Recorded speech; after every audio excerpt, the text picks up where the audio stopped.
इब्तिदा है रब्बे जलील के बबरकत नाम से, जो दिलों के बेत खूब जानता है। तमाम व्यूअर्स को अस्सलाम वालेकुम। इंसान को अशरफ अल मखलूकात कहा जाता है। जानवरों और दीगर मखलूकात की निस्बत इंसान को खुदाबंदी ने अक्ल और शऊर से नवाजा है। आज हम आपको मुर्दा इंसानों की एक ऐसी सुरंग दिखाएंगे जहाँ मरे हुए इंसानों की हड्डियाँ और खोपड़ियाँ मौजूद हैं। आप इसको इंसानों का एक ऐसा कब्रिस्तान भी कह सकते हैं जिसमें आज से कई हजार साल पहले की लाशें सही हालत में मौजूद हैं। दुनिया के इस अनोखे कब्रिस्तान में जिंदा इंसान खुद उतरकर इन हड्डियों को देख भी सकते हैं और छू भी सकते हैं। इन गारों ने कई जिंदा इंसानों को भी निगल लिया जो आज तक एक रहीस से बना हुआ है। अगर आप पहली दफा हमारे चैनल पर आए हैं तो आपको खुशामदीद कहा जाता है। चैनल को सब्सक्राइब करने के बाद बेल आइकन को भी जरूर दबा दीजिए, क्योंकि आपको इसी तरह की दिलचस्प और मालूमाती वीडियोस बाकायदगी के साथ देखने को मिलती रहेंगी।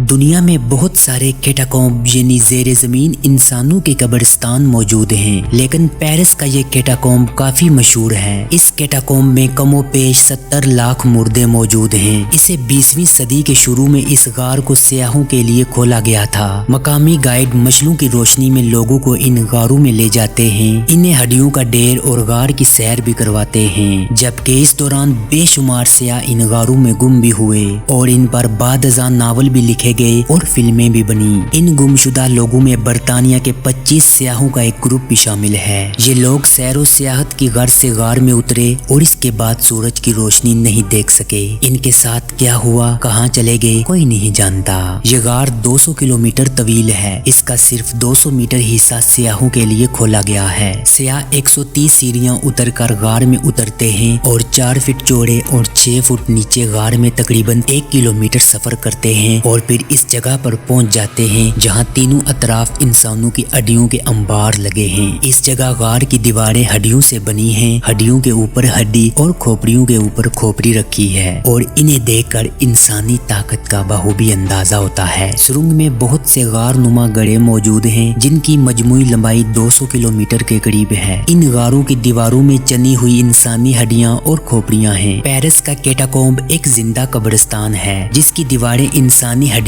और खोपड़ियों से बनी हुई हैं। जिस तरफ देखेंगे हड्डियों के ढेर नजर आएंगे और इन पर मौत के लरसते साए दिखाई देते हैं। ये दुनिया का दूसरा बड़ा ज़ेरे ज़मीन कब्रिस्तान है। कैटाकॉम्ब का ये तस्वर यहूदियों से आया है और यहूदियों ने ये आर्ट मिस्री फिरौनों से सीखा। मिस्र के कदीम बाशिंदे मुर्दों को दफन नहीं करते थे। वो जमीन में गार तलाश करते थे और अपने मुर्दों को इन गारों में छोड़ आते थे। एहराम में मिस्र भी कैटाकॉम्ब है। ये शाही मुर्दाखाने हुआ करते थे। बादशाह आम लोगों के दरमियान दफन होना अपनी तौहीन समझते थे। ये अपने लिए अलग गार तलाश करते थे और इस पर एहराम तामीर करवाते थे, जबकि आम लोग गार में दफन होते थे। ईसाई अकीदे के मुताबिक ईसाइयों ने हजरत ईसा अलैहिस्सलाम को सलीब से उतार कर एक गार में छोड़ दिया था और इनका जिस्म या तहर बादजां इस गार से गायब हो गया था। ईसाई ज़ाहिरीन आज भी यरूशलेम के इस गार की जियारत के लिए जाते हैं, क्योंकि यरूशलेम शहर के नीचे आज भी मीलों लंबा कैटाकॉम्ब मौजूद है और इस ज़ेरे ज़मीन कब्रिस्तान में लाखों लोगों की हड्डियां और खोपड़ियां पड़ी हैं। दुनिया का सबसे बड़ा कैटाकॉम्ब रोम शहर के नीचे है जो 6000 साल पुराना है। इसकी लंबाई 375 मील है और यहाँ 80 से 90 लाख लोगों की बाकियात रखी हैं। जबकि दुनिया का सबसे बड़ा और मशहूर कैटाकॉम्ब पेरिस में मौजूद है। दुनिया का तीसरा बड़ा कैटाकॉम्ब मिस्र के शहर सिकंदरिया के नीचे है। ये कब्रिस्तान 3 मंजिलों पर मुश्तमिल है और तीनों मंजिलों में दर्जों के मुताबिक मुर्दे दफन हैं। अमीर और बासूख लोग पहली मंजिल पर पड़े हैं, दूसरी मंजिल पर दूसरे दर्जे के मुर्दे हैं और तीसरी मंजिल में तीसरे दर्जे के मुर्दे हैं जो हशर का इंतजार कर रहे हैं। ये कैटाकॉम्ब 1900 में इस वक्त दरियाफ्त हुआ जब एक गधा गड्ढे में गिर गया था। लोग गधे को निकालने के लिए गड्ढे में उतरे और वो इस शहर में पहुंच गए जिसमें लाखों लोगों की हड्डियां इनकी मुंतजर थी।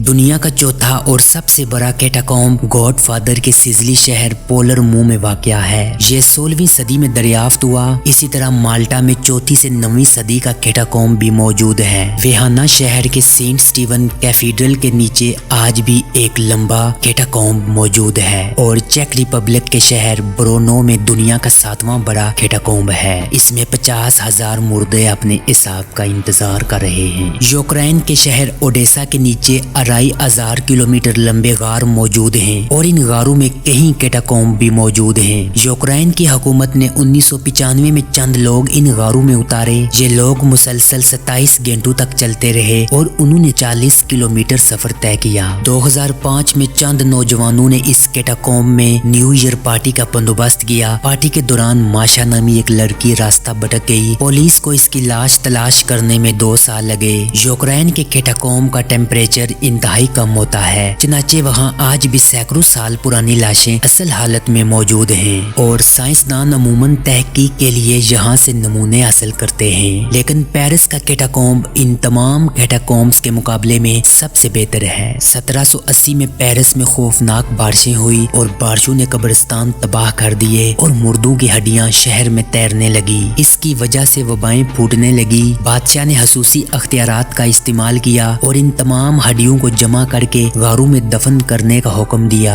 यूं 1786 में कैटाकॉम्ब बनाने का सिलसिला शुरू हुआ और 1859 तक जारी रहा। इस दौरान इनकिलाब फ्रांस आया और इनकिलाब के दौरान लाखों लोग कत्ल हुए। इन लोगों की लाशें भी कैटाकॉम्ब में दफन की गई। यूं ज़ेरे ज़मीन इन कब्रिस्तानों के खजानों में इजाफा होता चला गया।